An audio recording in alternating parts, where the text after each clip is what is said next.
It started with a wall. In 1963, a homeowner in central Turkey decided to do some renovations. He knocked out a section of his basement wall, expecting to find stone or earth behind it. Instead, he found a room, a small chamber carved out of rock.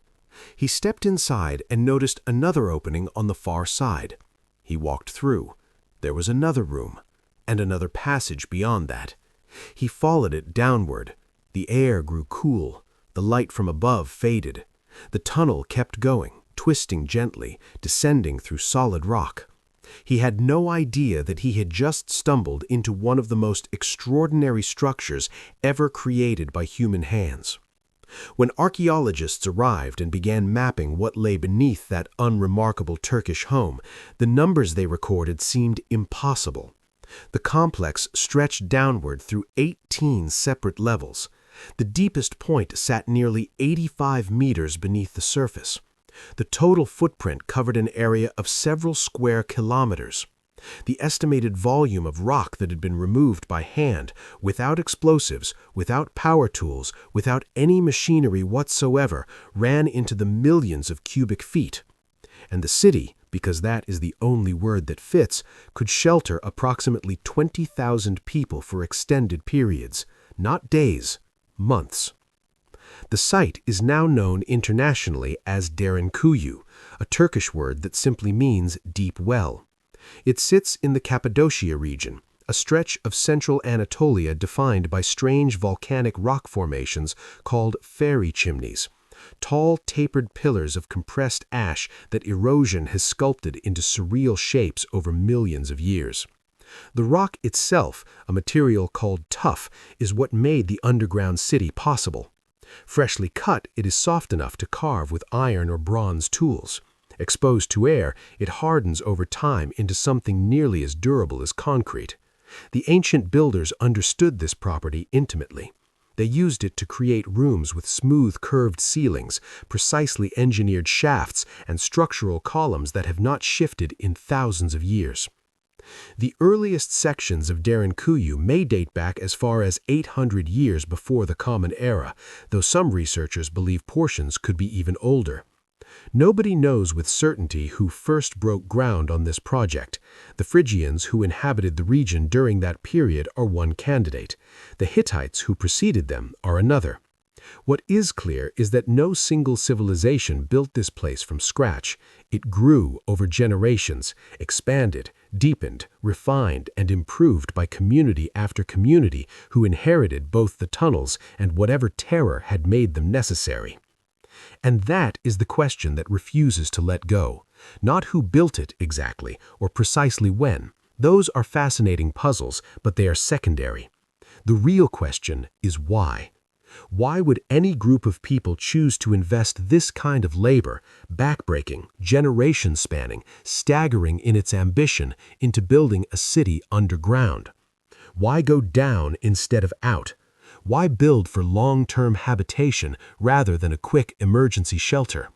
A cave system or a mountain fortress makes intuitive sense for people trying to hide temporarily, but Derinkuyu was not temporary. It had schools, it had chapels, it had spaces designated for animals, for food preparation, for the storage of wine and oil. It had wells drilled down to aquifers far below the lowest inhabited level. Someone designed this place to be lived in, not just hidden in. Someone planned for months of occupation, not days. The walls of the living quarters show traces of thousands of oil lamps burned over long periods. The wells show evidence of regular maintenance. Storage chambers contain remnants of food. In one section, archaeologists found small rooms with low ceilings and stone benches, spaces scaled for children. Toys carved from stone and bone were recovered from the debris. These details are the ones that shift the feeling of Derinkuyu from impressive to haunting, because they confirm something unsettling. People actually lived down here. Families lived down here. Children grew up knowing these tunnels by memory, learning to navigate in near darkness the way other children learn to navigate a neighborhood. Think about what that means. A child raised in Derinkuyu would have known where every passage turned, They would have understood which shafts carried warm air upward and which carried cool air down. They would have known the sound the stone doors made when rolled on their tracks. They would have understood, in the matter-of-fact way that children absorb the rules of their world, that certain things happening above ground meant everyone needed to go below, immediately, quietly, and with no guarantee of when they would see daylight again. What kind of world produces that childhood? What kind of recurring, reliable, unstoppable threat becomes so deeply embedded in a culture's architecture that it shapes how children understand safety? That is the question Derinkuyu asks. Every room, every shaft, every sealed corridor is the same question carved in stone. What were they so afraid of? We'll spend the next 5 modules chasing that answer, through the engineering, through the psychology, through the history, through the myths and the science. But the answer, if there is one, begins here, in a basement in 1963, where a man knocked down a wall and found something that should not exist. The underground city of Derinkuyu is not a ruin in the conventional sense. Ruins suggest collapse, decay, the visible work of time. Derinkuyu is not collapsed, it is waiting. The ventilation shafts still circulate air the way they were designed to. The wells still access the same aquifers. The stone doors, those massive circular slabs weighing hundreds of kilograms, would still roll if you cleared the debris from their tracks. The city was not abandoned because it stopped working. It was abandoned because at some point, whatever was hunting these people either stopped coming or stopped mattering. But the infrastructure of fear they left behind is perfectly intact. That is either a testament to extraordinary engineering or a warning that was never officially lifted. Before you can appreciate what Derinkuyu represents historically or culturally or psychologically, you need to sit with what it represents physically. Because the construction of this place, stripped of all mystery and context, is an engineering achievement that challenges easy explanation. Not because ancient people lacked intelligence, they absolutely did not, but because the practical obstacles involved in building something like this with the tools available at the time were staggering almost beyond description. Start with the most basic question: where did the rock go? Derinkuyu involved the removal of somewhere between 2 and 3 million cubic feet of volcanic tuff, compressed ash that, once exposed to air, hardens over time into a rock-like material dense enough to require real effort to break. Every piece of that material was cut by hand using bronze and iron tools, hauled out through narrow passages and deposited somewhere. Yet there is no massive debris field near the site, no ancient quarry heaped with the evidence of excavation. The material vanished. Either it was transported far enough from the entrance to avoid detection, or it was ground down and scattered, or there is some explanation that has not yet been found. Each of those options is more labor-intensive than the last. Then consider the shape of what was carved. This was not rough mining. The rooms at Derinkuyu have smooth walls and curved ceilings. Load-bearing columns were left standing with obvious structural intention. Staircases were cut directly into the descending rock, with risers and treads carved at consistent intervals. The ventilation shafts, there are over 50 of them, run vertically for more than 50 meters in some cases, with a precision that keeps them almost perfectly straight. This is not the work of people who were improvising. This is deliberate architecture executed at depth, in the dark, without the benefit of modern survey tools. The ventilation system deserves particular attention, because without it, everything else becomes irrelevant. You cannot put 20,000 people in a sealed underground space without a reliable supply of fresh air. The designers of Derinkuyu solved this problem by creating a network of shafts that generate natural circulation. Warm air rising through some shafts, cooler air descending through others, creating a continuous, slow exchange with the surface atmosphere. The system still works today.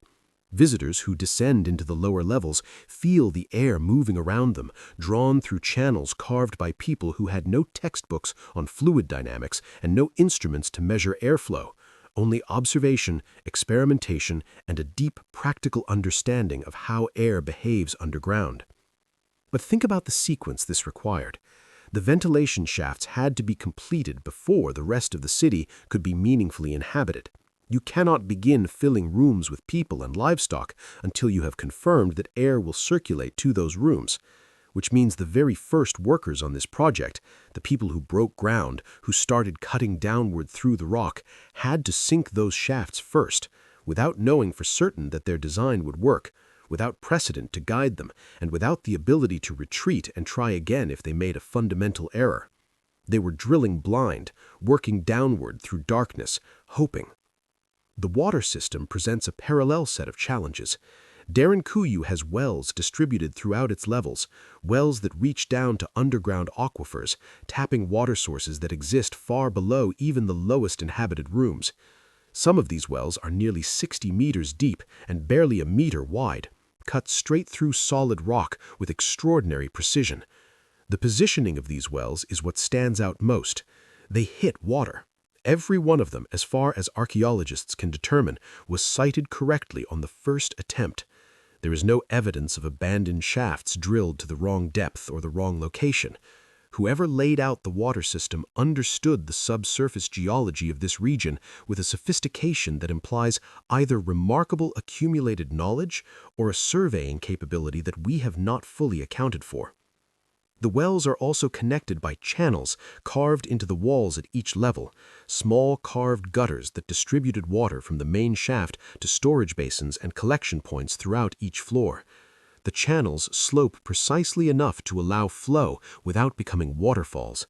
The storage basins are positioned to collect and hold water without overflow. None of this happened by accident. Someone designed a gravity-fed water distribution system and then executed that design in 3 dimensions, underground, without modern measurement tools. There is one more construction challenge that deserves mention: the stone doors. Each of these is a circular disc of rock, typically between 1 and 1.5 meters in diameter and between 30 and 60 centimeters thick. They weigh between 200 and 500 kilograms, depending on size. They roll on tracks cut into the floor, and when closed, they fill their passage completely. To create these doors, workers had to quarry a circular disc of the correct diameter and thickness from the surrounding rock, shape it to near-perfect roundness while underground, cut a corresponding track into the floor with precisely the right curvature, and install the door so that it rolled smoothly despite its weight, while still sealing tightly enough to block passage. Hundreds of these doors were installed throughout the city. Not one has been found to have cracked through poor manufacture or to have been set in a track that failed to hold its alignment. What does all of this add up to? It adds up to a civilization that was not simply running and hiding. Running and hiding does not produce 50 ventilation shafts engineered for natural convection. Running and hiding does not produce a gravity-fed water distribution system carved in rock. Running and hiding does not produce hundreds of precision-balanced stone doors installed in tracks that still function after 3 millennia. This was planned at a scale and with a level of technical sophistication that implies centralized design, generational construction, and a threat so persistent and well understood that the response to it became something like a civic institution. Whatever these people feared, they built against it the way modern societies build against earthquakes, not in panic, but in the slow, determined language of engineering. Every building tells you something about the people who made it. A cathedral tells you about the relationship between a community and the divine. A market tells you about the economics of exchange. A fortress tells you about the shape of a threat. Derinkuyu tells you about all 3 simultaneously, but it is primarily a fortress, and the language it speaks is the language of sustained, sophisticated, repeatedly tested defensive thinking. When you read the architecture carefully, a specific kind of fear comes into focus. Not fear of the abstract or the distant, fear of something known, something that had come before, something expected to come again. Begin with the passages. The main corridors connecting levels at Derinkuyu are narrow, typically around 1 meter wide and 1.5 meters tall. This forces most adults to walk in a crouch, with their shoulders brushing the walls. The discomfort is intentional. In a narrow passage, numerical advantage becomes nearly meaningless. An attacking force of 1,000 cannot bring that 1,000 to bear on a single defender holding a 1-meter wide corridor. They must come in single file. The first attacker engages the defender. The second waits behind the first. The 1,000 is now functionally an army of one, facing a defender who knows this passage by feel and memory, who chose this choke point deliberately, and who has nowhere to retreat to, meaning they will fight with the full conviction of someone defending everything they love. The ceiling height changes throughout the passages in ways that are clearly deliberate. A section of corridor that allows crouching walking will suddenly drop, forcing anyone moving through it to crawl on hands and knees. Then it rises again, then drops. The pattern repeats. When you are crawling, your hands are occupied and your weapons are useless. Your head is down and your field of vision is directed at the floor. Someone standing or crouching in the next section, waiting around the next corner, has a complete advantage over a person emerging from a crawl. They see you before you see them. They are already in a fighting stance while you are still getting your feet under you. The ceiling changes are a trap that resets itself every 30 meters. Alcoves are cut into the walls at irregular intervals, spaces just large enough for one person to press into. From these, a defender becomes effectively invisible to someone moving through the passage. You walk past, the person steps out behind you. The passage layout also includes deliberate dead ends, tunnels that look promising, that suggest continuation, but that terminate at solid rock. An attacker who follows a dead end has to turn around, and turning around in a 1-meter wide corridor, in the dark, while carrying a weapon, under the stress of combat, while potentially being pursued, that is a different experience than consulting a map. The floors are not flat, they slope upward and downward at inconsistent angles, making it difficult to build momentum when moving through the passages. Irregularly spaced stone steps are cut into descending sections with varying riser heights, too inconsistent for the body to fall into a rhythm. When you are crawling, your hands are occupied and your weapons are useless. Your head is down and your field of vision is directed at the floor. Someone standing or crouching in the next section, waiting around the next corner, has a complete advantage over a person emerging from a crawl. They see you before you see them. They are already in a fighting stance while you are still getting your feet under you. The ceiling changes are a trap that resets itself every 30 meters. The stone doors in this defensive context are among the most quietly disturbing details in the entire complex. Scratches and scrapes across the exterior face, in patterns that do not match the wear patterns of the rolling tracks or the handling of the doors during construction. The marks are scattered, inconsistent in direction, the kind of marks you might expect from something repeatedly trying to find purchase or weakness on a surface it cannot get through. Archaeologists attribute them to erosion, or to the marks of tools used during installation, or to any number of plausible non-threatening explanations. Those explanations are probably correct, but when you stand in those passages and hold a lamp up to the door and look at those marks, you find yourself considering the other possibilities. What the defensive architecture of Derinkuyu ultimately communicates is this: the people who designed it had lost before. They had been caught or had watched others get caught, and they had analyzed what went wrong and corrected for it in stone. The narrow passages correct for numerical disadvantage, the rolling doors correct for frontal assault, the guard posts correct for complacency, the escape tunnels, routes connecting Derinkuyu to other underground cities miles away, correct for the complete failure of all other defenses. You can abandon Derinkuyu entirely without ever surfacing, traveling through solid rock to the next refuge and the next. The builders planned for every conceivable version of losing and built an exit from each one. That is not paranoia. That is a very specific, very hard-won understanding of how things go wrong. We spend so much time examining the stone that it is easy to forget the people inside it. But there were people inside it, thousands of them, for weeks or months at a stretch, in conditions that modern psychology would classify as acutely stressful by any measure. No natural light, no reliable way to track the passage of time, limited food, growing more limited by the day, the constant awareness that something dangerous was happening above, on the surface they had left behind, and somehow, and this is the part that genuinely astonishes, somehow life continued. Not just survival, life. The physical effects of underground living would have begun quickly. The human body is governed by a circadian rhythm anchored to cycles of light and darkness. Remove natural light, and that rhythm begins to drift within days. People sleep at the wrong times, feel alert when they should rest, feel exhausted at inappropriate moments. The body's internal clock becomes unreliable. Over weeks, this compounds into something that researchers studying cave isolation have described as a kind of temporal disorientation. Not amnesia, not confusion exactly, but a loosening of the normal structure of experience. Days stop feeling like days. Time pools and stretches unpredictably. Without sunlight, the body also stops producing adequate vitamin D. In adults, the consequences of short-term deprivation are manageable. Fatigue, some muscle weakness, a slight dulling of immune response. In children, the effects are more serious. Growing bones depend on vitamin D for proper calcium absorption. Extended deprivation leads to skeletal problems, developmental delays, a raft of health complications that would have been visible and debilitating. Archaeologists have not found mass graves within the complex, but they have also not found evidence that children were left on the surface during occupations.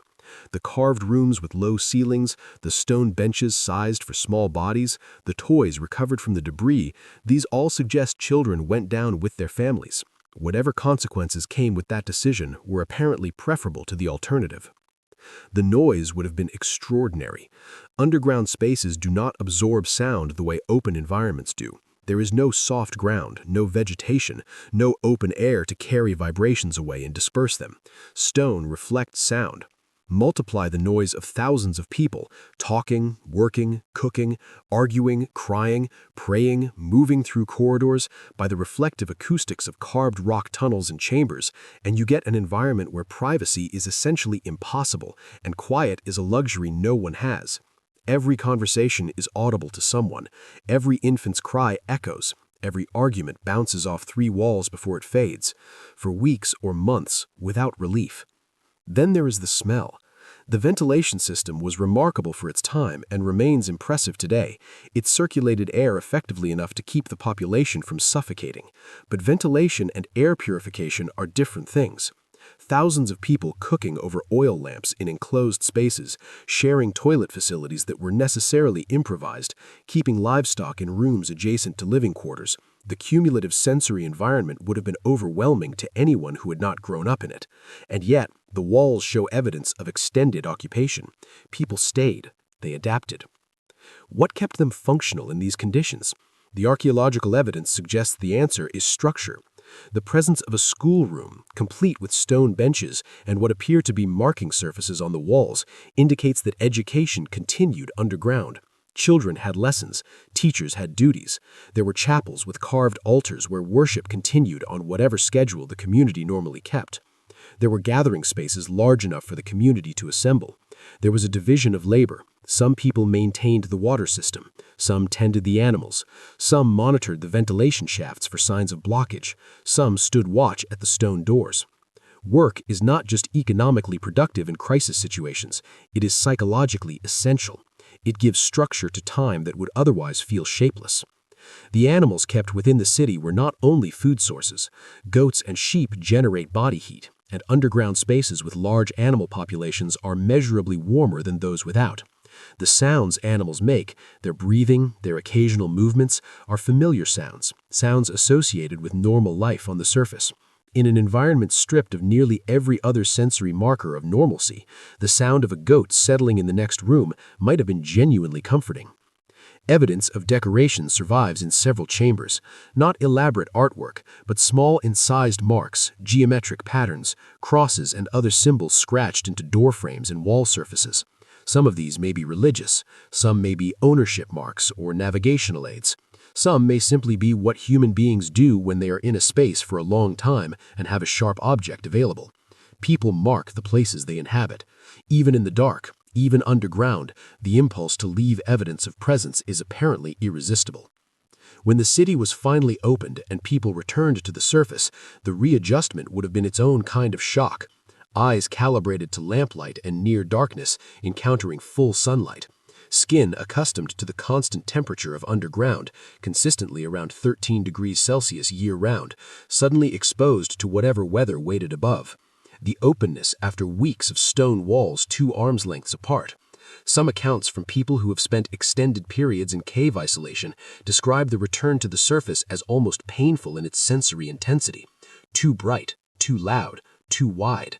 The underground had become normal, the surface had become alien, and somewhere, behind them, the stone doors were left open but not dismantled, because everyone understood that the situation which had required this was not over, it had only paused.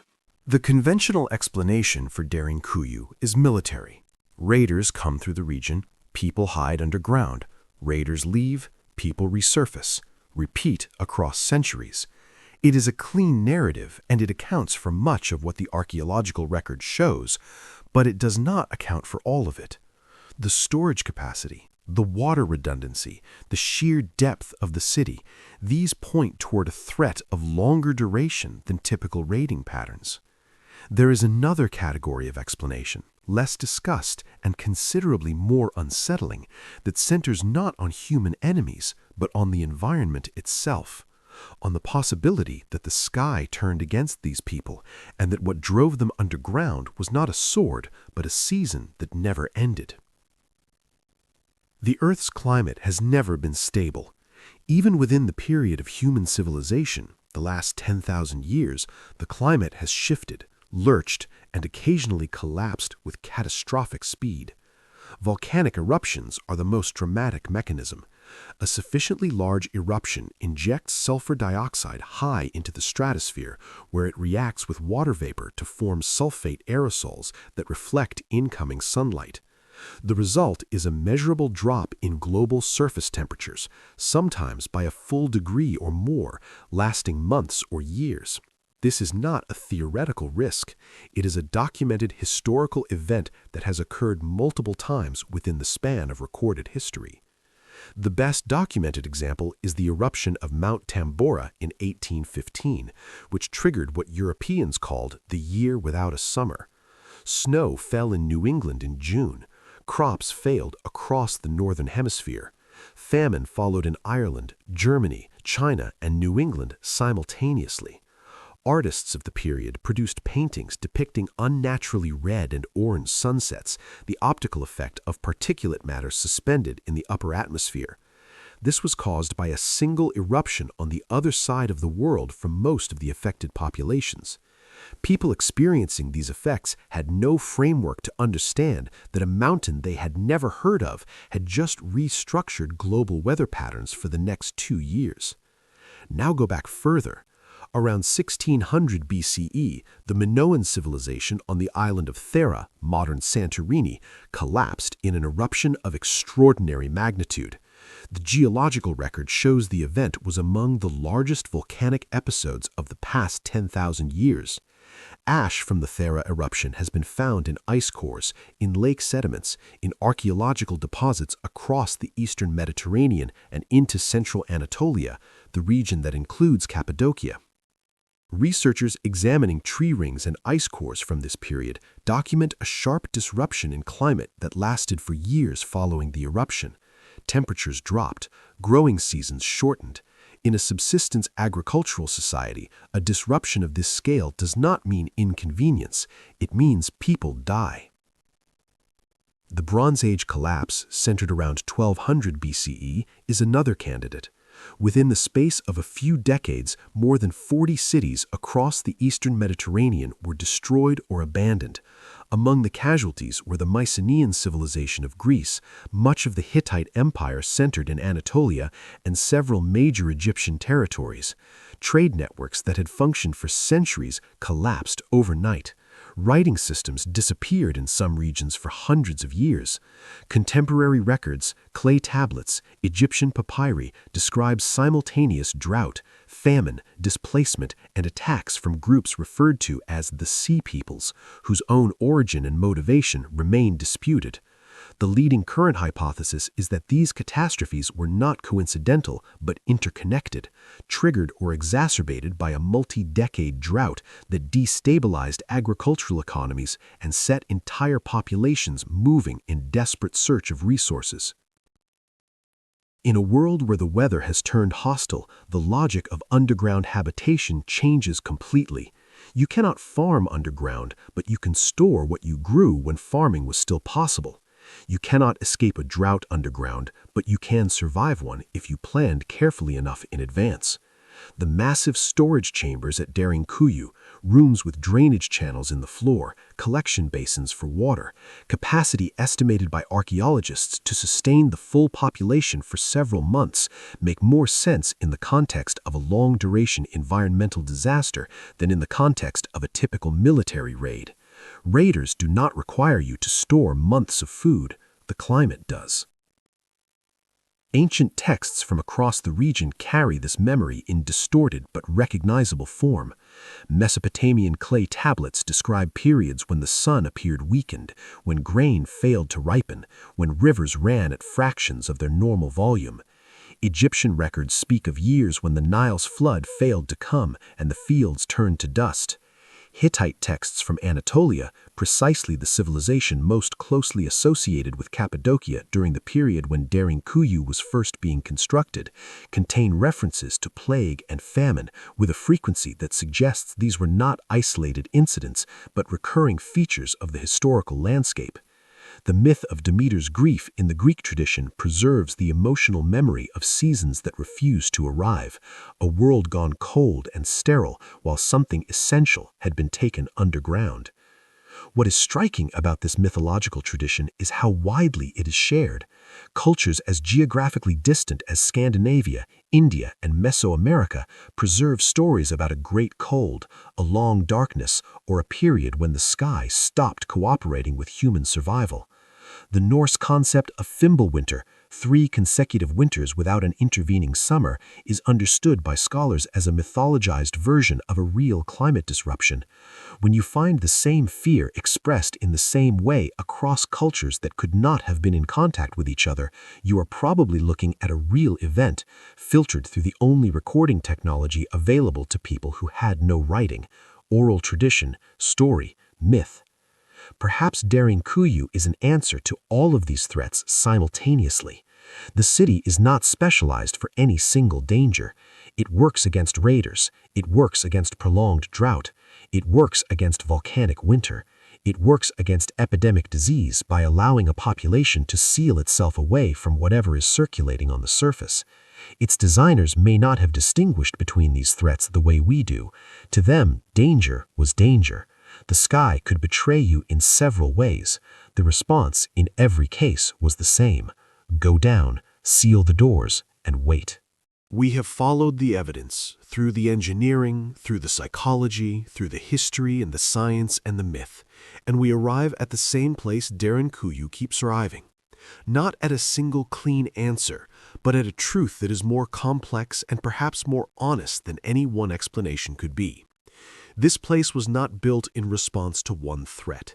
It was built in response to the accumulating weight of living in a world where threats were real, varied, and recurring.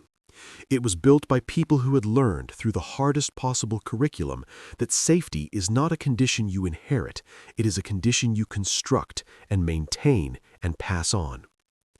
The human threat component of Derinkuyu's story is real and well documented. The Hittite region sits at a geographic crossroads that made it perpetually attractive and perpetually vulnerable. Hittite armies passed through, Persian expansion reached it, Alexander the Great's campaigns touched it, Roman legions garrisoned it, Arab incursions during the early medieval period drove population underground repeatedly. Byzantine-era texts describe communities using the underground cities specifically to shelter from raids during the 7th and 8th century CE, the most thoroughly documented period of occupation in the archaeological record. The stone doors, the guard posts, the narrow passages engineered for defensive asymmetry, these were not abstract preparations, they were used. The wear patterns on the door tracks confirm it, the soot on the walls confirms it. But the military explanation alone leaves questions unanswered. Ancient armies had supply constraints that made extended sieges of hidden underground complexes economically impractical. A raiding force looking for livestock and grain has no strategic incentive to spend weeks trying to breach a city it cannot see, whose population it cannot threaten, whose food and water it cannot reach. The logical response to discovering that a target has gone underground is to take what you can find on the surface and move on to more accessible objectives.